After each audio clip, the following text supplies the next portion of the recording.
Alors donc, je vais te remontrer maintenant comment on va passer. Alors donc, à l'étape 4, 5, 6, on a 4 marches. Et maintenant, je vais te montrer comment on va passer à l'étape 7, 8, 9. Donc, à l'étape 7, 8, 9, je vais prendre ma feuille et je vais à nouveau la recouper jusqu'à la moitié à peu près ici. Donc là, à peu près, il faut se dire, je vais chercher le centre de mon rectangle. Alors, tu peux trouver le centre en faisant des diagonales si tu es très précis. D'accord? Tu peux prendre les diagonales de chaque rectangle. Parce qu'ici, tu vois que tu as un rectangle. Ici, c'est pareil. Tu vois que tu as encore un rectangle.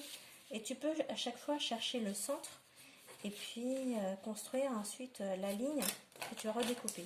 Donc, pour faire l'étape suivante, il suffit de redécouper ici à la moitié. Là, je vais faire aussi à peu près à la moitié. Donc, je vais faire à peu près pour gagner du temps. Et là, c'est pareil. Je vais couper chaque marche à peu près à la moitié. Là, c'est pareil, j'ai un rectangle. D'accord, tu le vois. Et je vais couper la moitié ici. Et ce que je vais faire, là, je vais le replier. Donc ici, si je le replie, tu vois que là, au lieu d'avoir une marche, j'en ai deux.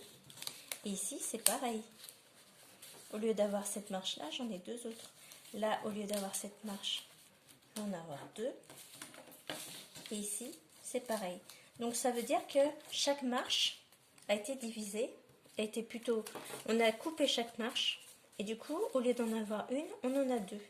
Donc à l'étape 7, 8, 9, tu vois, donc au lieu d'avoir 4 marches, je vais en avoir le double, même si elles sont plus petites.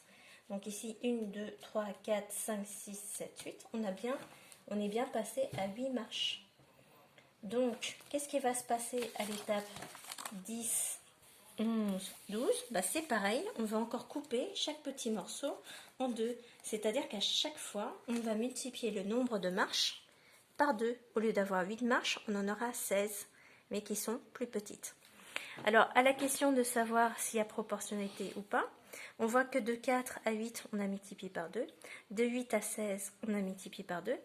Par contre, ici, de 4 à 7, il n'y a pas de proportionnalité. De 7 à 10, il n'y a pas de proportionnalité parce que 4 fois 2, ça fait 8 et pas 7. Et 7 fois 2, ça fait 14. Donc là, on est bien loin de la proportionnalité. On ne peut appliquer le tableau que pour les marches d'un côté, mais pas pour les étapes. Donc il n'y a pas de proportionnalité entre le nombre de marches et les étapes. Voilà. Non, il n'y a pas proportionnalité, mais tu verras que le calcul du nombre de marches implique à chaque étape, d'accord, on va remultiplier le nombre de marches par 2. Parce que tu vois, tu vas redécouper à chaque fois et replier. Et bien, ce principe-là, c'est le principe des puissances que tu verras en 4e. Donc, c'est lié à 2. À chaque fois, tu vas multiplier par 2, puis par 2 encore. Donc, tu feras du 2 fois 2, puis tu feras du 2 fois 2 fois 2. Donc, tu verras ça plus tard.